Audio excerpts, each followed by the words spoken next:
All right. All right.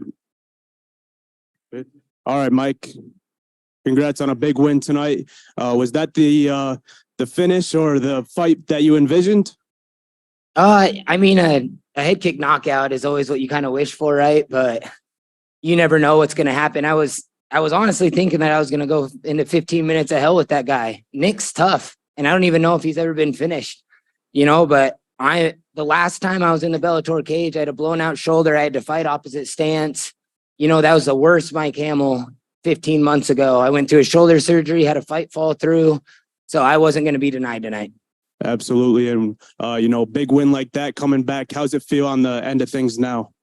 Man, nothing feels better than this. This sport, like I said before in other interviews, it beats your ass. It breaks you down. It's mentally the toughest thing anybody can ever, I don't want to say ever go through, but it's one of the hardest things you can put yourself through by choice, and so to get the results that I feel like I deserve and I earned, nothing's better than that.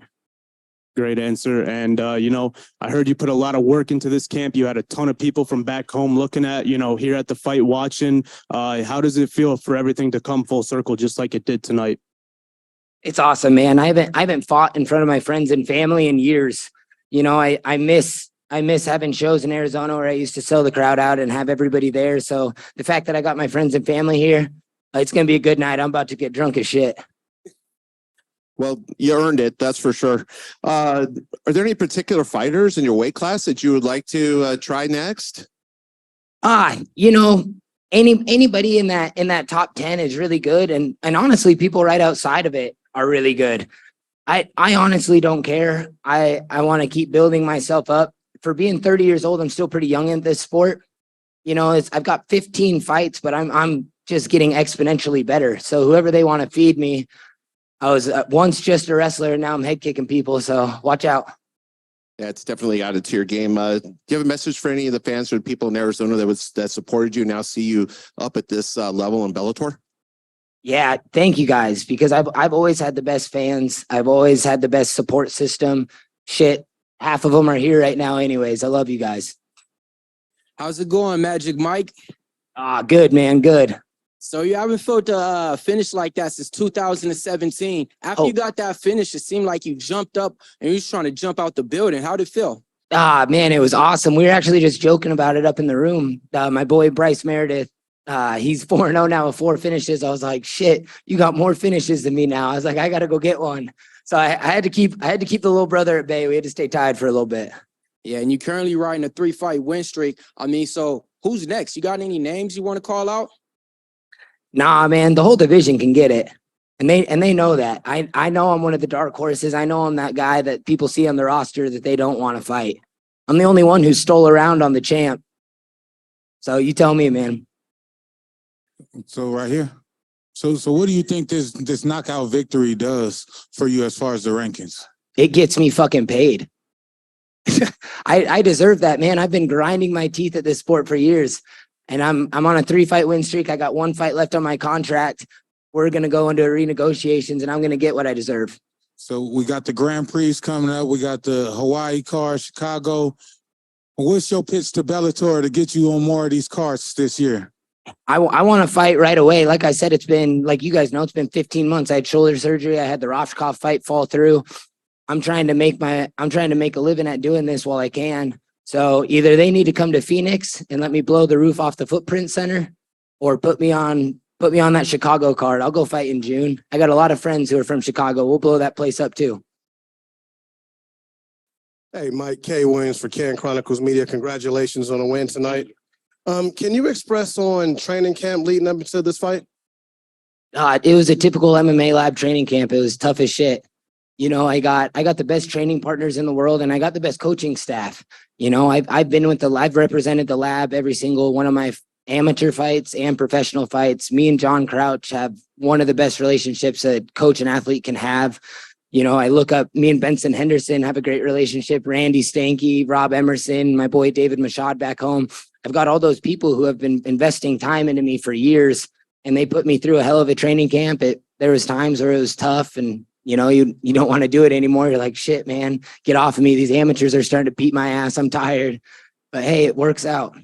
Right on. And what does a fight of this magnitude do for you personally in your career thus far and moving forward?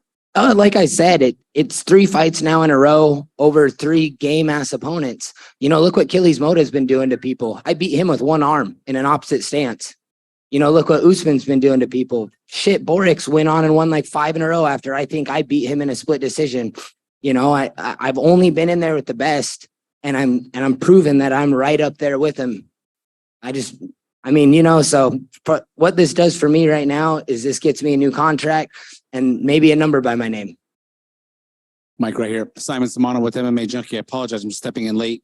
If this was asked already, but to come back from starting out 0-2 in this promotion to now being 3-0 and putting a stamp on a 3-fight winning streak like that, what does that mean for you? And what have you learned about yourself having to come back from something like that? That just tells you the type of man I am. You know, I'm a hard blue collar guy. I'm a hard worker, and I've gone through adversity my whole life. I was never the strongest. I was never the fastest. I was never winning all the big national tournaments in high school, you know, but I gritted my way to a 6th place finish in D2s. And I've been gritting my way in this organization. You know, I want to thank them for giving me another shot. Most places you go 0-2 in an organization, they're done with you. You know, you're just another number to them. Bellator gave me another chance to come back. I won a gritty fight, and then I've been doing great since. So, you know, a lot goes to them for giving me a shot after going 0-2. Does part of you feel like you owe it to the organization to deliver good on your part? Yeah, absolutely. I want to be a household name for them. You know, I want to show that they signed a man of character and a man who's going to go out there and put on fucking great performances every single time.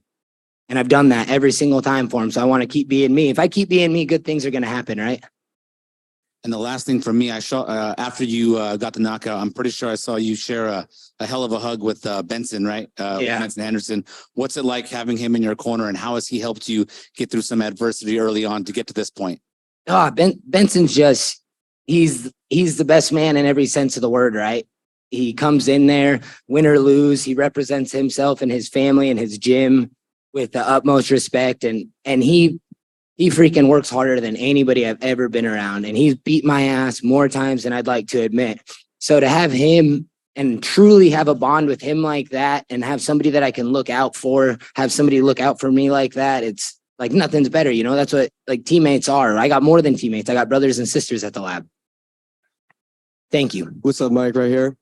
We know you're Magic Mike, but you're also Grill Master Mike. I know you're probably not going to grill anything tonight, but you're going to eat any pork steak. What's the post-fight meal? I don't know what I might just get some pizza. I might shovel something greasy down my throat real quick so I can start getting the Coors Lights in.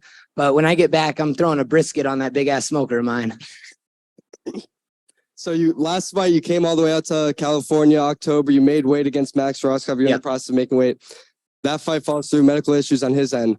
Does it take a little minute? How does that affect you mentally, or do you get right back in the cage? Is it just right back in the gym? Is it just on to the next? Yeah. So I was right back in the gym because I thought I was going to fight soon, you know, and then I don't know if I couldn't find anybody to fight me or what the case was, if cards were already full, but this is kind of how it worked out. I'm not fighting till now, but yeah, I haven't left that gym, you know, so I was just in there putting in work in silence, trying to show the best version of me. And you mentioned your coaches already, but John Crouch, Benson Henderson, Rob Emerson, Randy Stanky, Keith Hagan, all these guys at the lab. What makes those coaches the best coaching staff in MMA? Their love and support for you. You know, like I feel like a lot of coaches, they don't put time in to really get to know people down and to their core, you know, and Crouch, he knows all my flaws. He knows all the good things about me. My teammates know that, and they love me for it, and they cherish me for it. And when you've got love like that in a gym, it's hard not to do great things. And you mentioned you have one fight left on the Bellator deal. Is your loyalty with Bellator, are you hoping your end goal to stay with the promotion going forward? No. They gave me a shot. They took me pretty much off the streets, right? Not making anything. And they gave me a shot at this. So whatever they want, I'm here for it. And then last question. When people think of Magic Mike, when people talk about you, what do you want people to think of? What do you want people to talk about when they hear your name? Someone who stayed true to himself, and no matter how big or famous I ever get, I hope that I'm been the same person to the highest person up in the organization to the lowest. Good luck, man. Thank you. Congratulations. Thank you. All right. Adam Picolotti's coming in. All right. Hey, thanks, guys.